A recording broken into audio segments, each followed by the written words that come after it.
My son forged my signature on the house deed while I was in the hospital. He thought I'd be too medicated to notice. But I wasn't doped. I was watching. The nurses floated in and out with soft voices and sweet smiles. The monitors beeped softly beside my bed. My body was heavy from the medication, but my mind was sharp. I heard his voice in the hallway, low, but not careful enough. "We've got the papers ready. She won't remember a thing." My daughter-in-law chuckled, a sound so sweet it turned my stomach. "By the time she gets out, everything will be in place." And I lay there, eyes half closed, breathing steady, counting every word, filing every name, every date. They thought my silence meant confusion. They mistook my stillness for surrender. But I wasn't drifting. I was storing, calculating. I watched his hands bring in the briefcase, watched the pen he carried like a weapon, watched him sign my name on documents I never touched, the house deed, the savings transfers, the insurance beneficiaries. They called it planning. I called it theft. The IV dripped slowly beside me. My pulse held steady. My voice was quiet, but not broken. Not yet. He leaned over, brushed my hair from my forehead, and whispered, "Rest, Mom. We'll handle everything." I closed my eyes and let him believe it.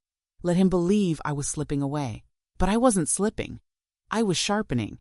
They thought I was frail. I was focused. I let them dig the hole deeper.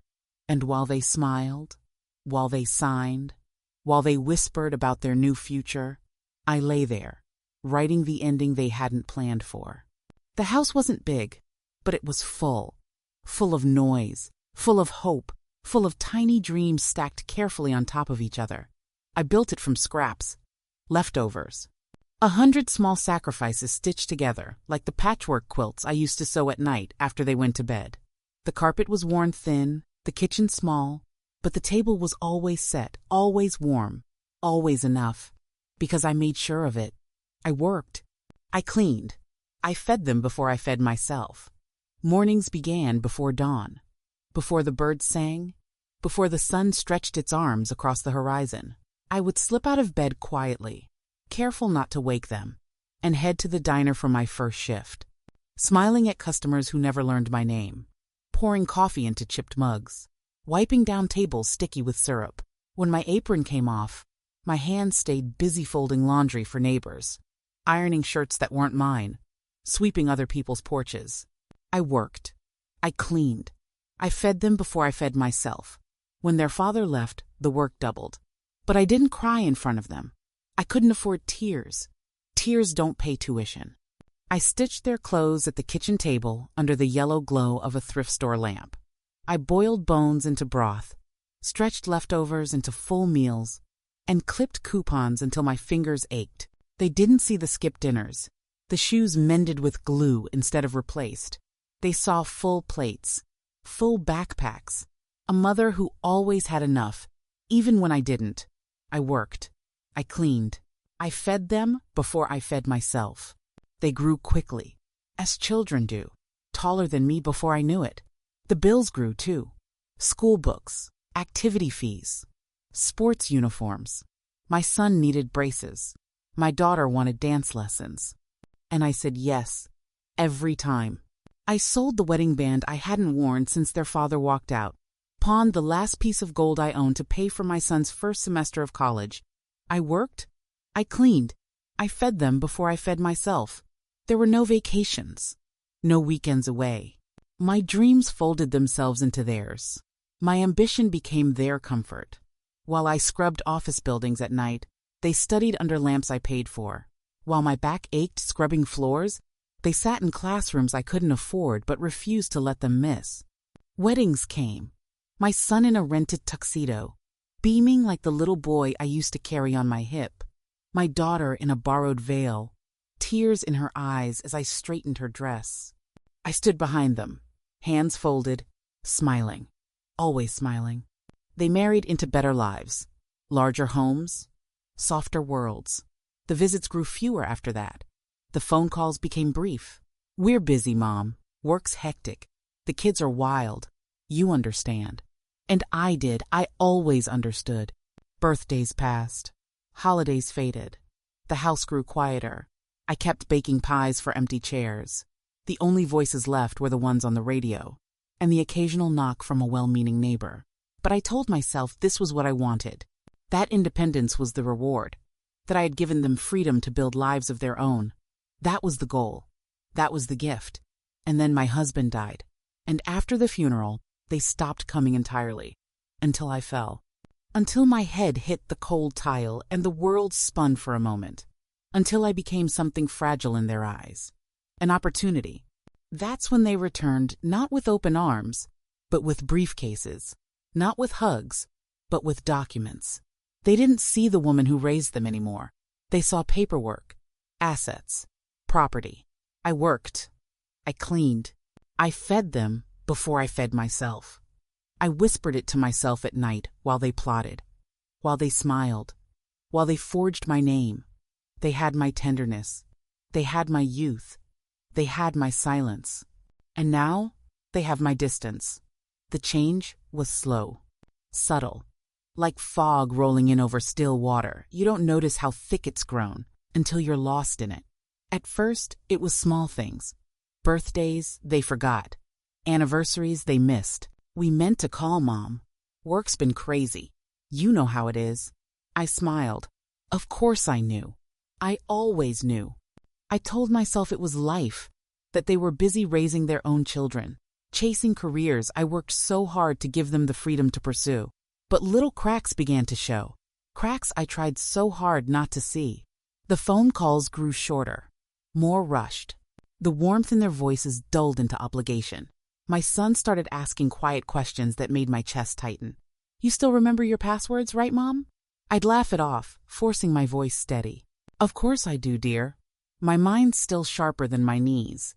He'd chuckle, but his eyes never matched the sound. They stayed cold, calculating. My daughter's voice softened, but there was something heavy beneath her words. "You shouldn't be stressing about bills, Mom. Why don't you let us help? We can take some of that off your plate. It's not good for you at your age." At my age, I wanted to believe it was love, concern, gratitude returning in the form of care. After all, hadn't I given them everything? Sacrificed sleep, meals, dreams? Surely they would carry me with the same tenderness I once carried them. "You shouldn't be worrying about paperwork," my son said one evening, tapping at his tablet while he spoke. "We can take care of it all for you. That way nothing falls through the cracks." The words sounded sweet, but the air around them felt colder each time. The more I let them handle, the less they seemed to visit.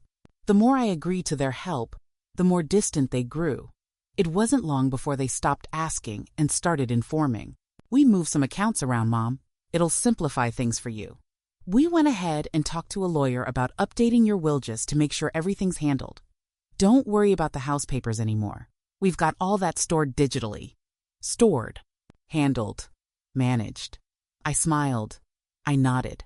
My heart twisted with each word, but I made excuses for them. They were busy. They were trying to protect me. They didn't mean harm. Surely they didn't. I sat in my kitchen one evening, sipping weak tea, staring at the empty seat across from me where my husband once sat. The house was still, too still. My eyes fell on the dusty family photos lined up neatly on the mantel. The smiling faces of 2 children I once carried, bathed, dressed, children I fed before feeding myself. Now they whispered about my capacity, my competence. As if my name, once proudly written on every bill paid, every mortgage signed, now belonged in small print on documents I wasn't even allowed to see. The bank sent a statement one day, a new account I hadn't opened, a consolidation of assets that I hadn't authorized. My stomach clenched. My hands trembled as I folded the letter back into its envelope. I wanted so badly to believe it was a mistake, an oversight, that they would explain it all away with ease if I asked. But I didn't ask. I couldn't bear to hear their answers. Not yet. Not while my heart still clung to hope. I told myself, they love me. They wouldn't hurt me. But love doesn't erase signatures. Love doesn't move money behind closed doors.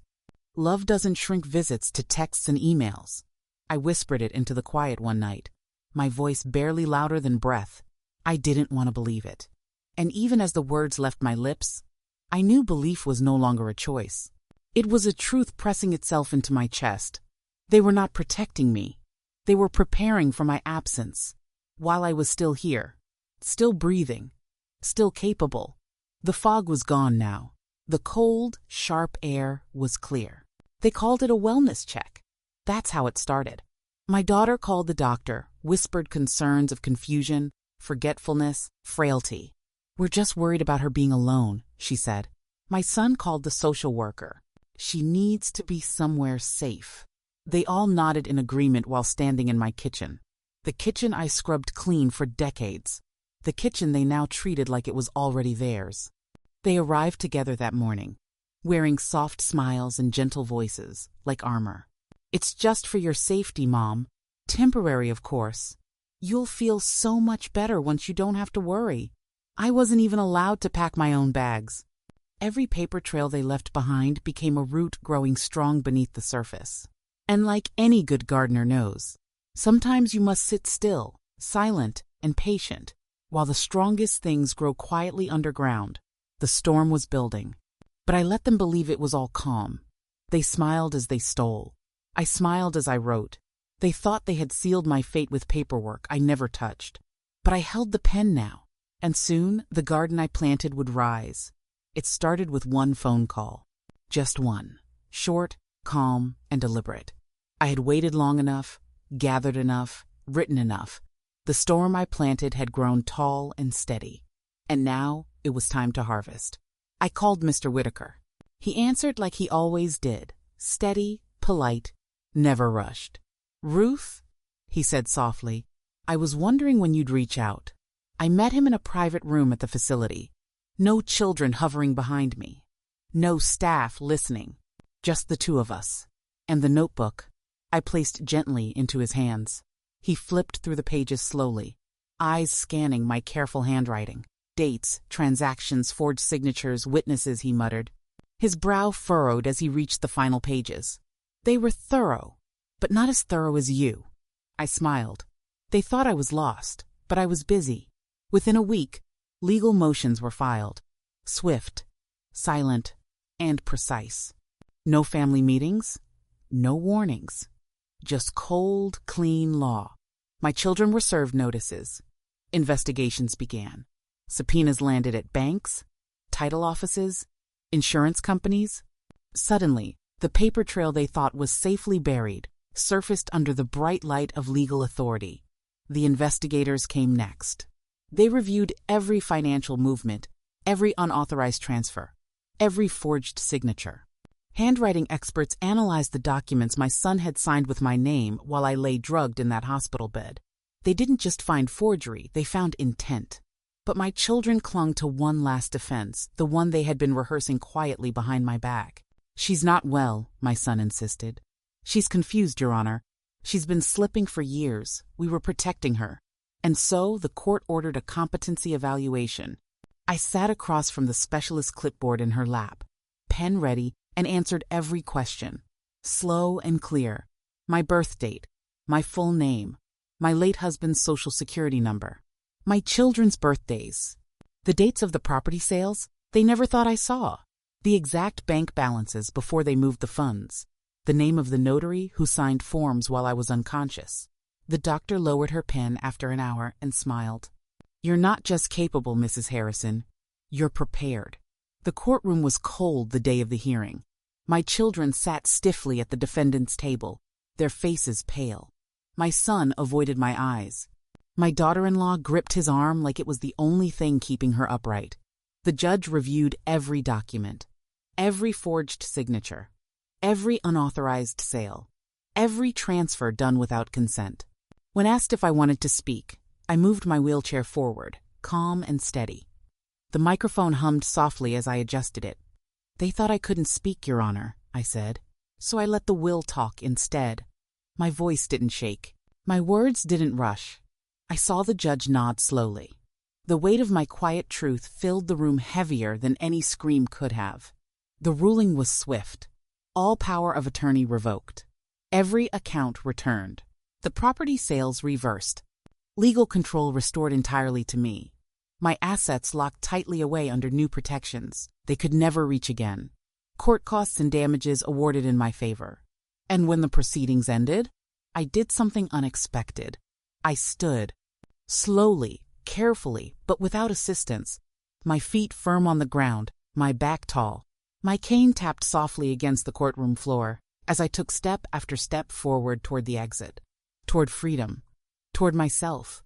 My son watched, his face hollow. My daughter-in-law's mouth opened slightly, but no words came. I didn't speak to them. There was nothing left to say. I walked out this time, on my terms. I took it all back, quietly. The rulings were final, my name restored, my accounts returned, my home legally mine again, but the house itself, it didn't feel like home anymore. The walls held too many whispers, too many quiet betrayals. The kitchen where I once fed them now felt hollow. The garden where I once planted roses for their birthdays felt foreign, as if someone else had walked through it wearing my skin. So I sold it, quietly. Without fanfare, without warning.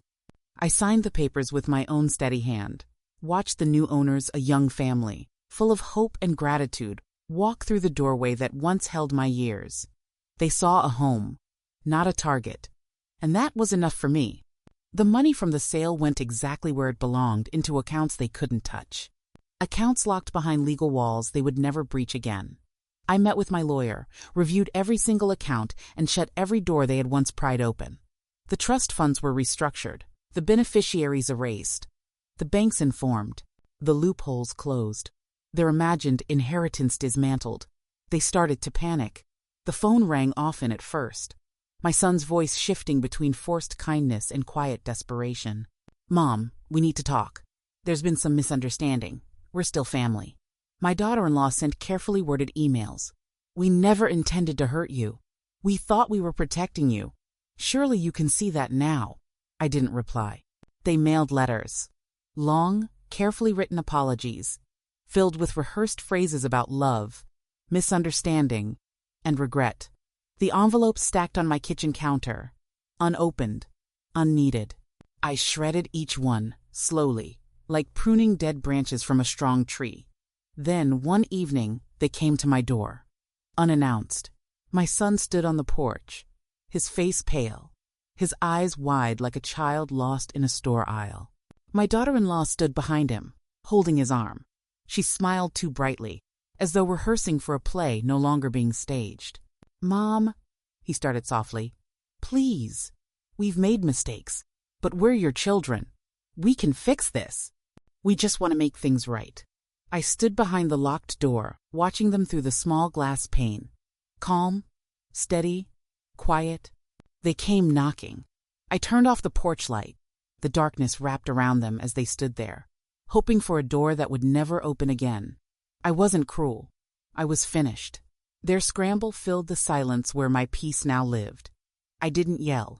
I didn't accuse. I didn't rage. I simply sold it. Every piece they once plotted over gone. Every dream they dreamed on my behalf erased. Every assumption they carried about what they were owed severed. And as I sat in my small new home, far from the place they tried to control, I sipped my tea and listened to the stillness. The house they wanted was sold. The money they sought was locked. The future they assumed was theirs no longer included them. My revenge was never loud.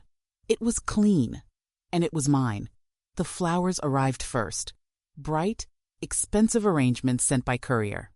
Orchids, lilies, carefully selected roses bigger and bolder than any bouquet they had ever sent while I raised them. They came with glossy cards filled with phrases carefully chosen. "We miss you, Mom. Let's talk. We're still a family. We made mistakes." Then came the messages. The blinking light on my phone became a constant glow, voicemail after voicemail stacking like fallen leaves. "Mom, we never meant to hurt you. Can't we sit down and talk about everything? We're still your children." The words clung to me like smoke, heavy, lingering, but powerless. The letters followed, long, rambling pages, filled with half-confessions wrapped in gentle excuses. "We got carried away. We thought we were helping. We didn't understand how you felt. Each letter arrived in thick envelopes, their weight familiar, heavy with guilt, but I didn't open them.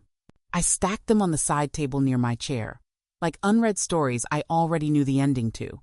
Even the neighbors whispered. The few friends who still dared to approach me spoke gently, their eyes darting down as if afraid of their own words. "Ruth, you know, they're your children. Maybe it's time to forgive. Life's short." I smiled politely, the way I always did. But inside, my stillness grew stronger. They hadn't seen the years I carried them. They hadn't seen the hands that scrubbed their shirts clean after muddy afternoons. The nights I stitched together their school clothes instead of buying my own. The mornings I left for work before the sun, just to return home with barely enough to cover what they needed. I was there for every scraped knee, every broken heart, every tear they couldn't wipe alone. My hands had shaped their world. My back had carried their futures. Forgiveness isn't owed. And I gave enough already.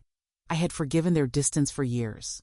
Their excuses, their empty promises of visits that never came. I had forgiven their silence long before their greed revealed itself. But forgiveness does not mean forgetting. Forgiveness does not mean handing them back the keys to what they once stole. They wanted me to reopen the door, to let them step back into a house they had tried to take when they thought I couldn't stop them. But the locks had been changed. The doors closed. Not in anger, in peace. I chose stillness, not as punishment, but as protection. The holidays came and went. The blinking light on the phone blinked slower now, like a tired heartbeat fading. The flowers stopped. The letters grew fewer. Eventually, even their desperate calls grew silent. But my home remained filled with something far richer than their apologies. Quiet. Peaceful, earned quiet. I ate dinner alone, lighting a single candle, savoring every bite of the meals I made for myself. I read my books deep into the night, no longer wondering if the phone would ring. I sat in my garden, watching my flowers bloom under the same sun that once shone down as I pushed strollers and held tiny hands. They were still my children, but I was no longer their possession. I was never theirs to manage. They called. I didn't pick up. The house I live in now is small, smaller than the one they tried to take, but somehow it feels larger. There are no whispers here, no quiet footsteps waiting for my weakness, no polite manipulations draped in concern. Just me and the steady rhythm of my own breath. The mornings begin slowly.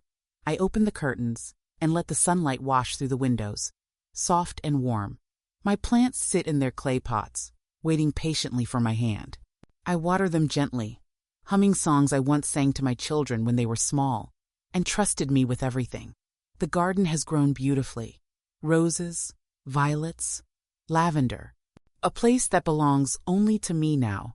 No one else's plans tangled in its roots. No one else's ambition stealing from its soil.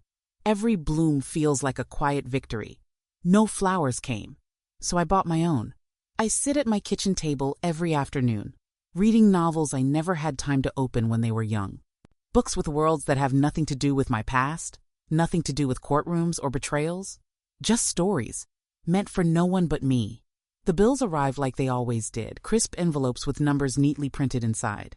But now, I pay them myself. Every check written by my own hand, every transaction done with full control. The independence they tried to rip away feels sweeter now, because I reclaimed it piece by piece. Some evenings, I turn on the old radio in my kitchen and let soft music drift through the house. Sometimes I dance slowly, swaying alone beneath the dim glow of my overhead light. No one watching, no one judging, just me, moving freely in a home that belongs only to me. I was never the burden. I was the one who carried them. Through scraped knees, through tears, through nights when fear sat heavy on my chest, but I kept moving anyway. I fed them first. I clothed them first. I lifted them first. Now, I carry only myself, and I am lighter than I have ever been. Friends still ask sometimes, in soft voices, if I ever feel lonely. I smile. Loneliness is not the absence of others. It's the absence of peace. And here, in this little house, peace is everywhere. The holidays passed quietly this year. No cards arrived, no phone calls, no carefully rehearsed apologies. This time, I ate at my table, alone and free. No flowers came, so I bought my own. It started with one letter. A simple one. Handwritten, folded neatly, slipped into the mailbox addressed to an old friend I hadn't seen in years. She had always been kind, always listened, even when the world got busy and pulled us in different directions.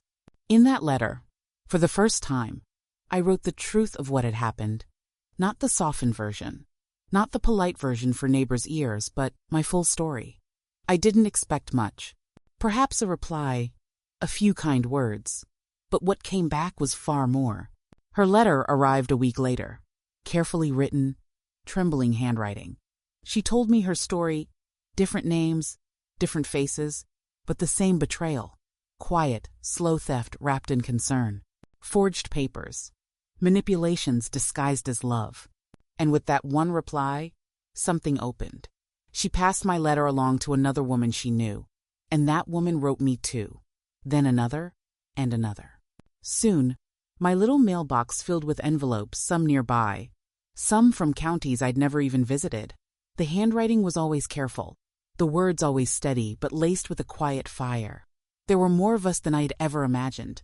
Women who had carried others for decades, only to be treated like burdens when their strength was no longer useful. Mothers, grandmothers, aunts, all quietly stripped of control when they were still capable.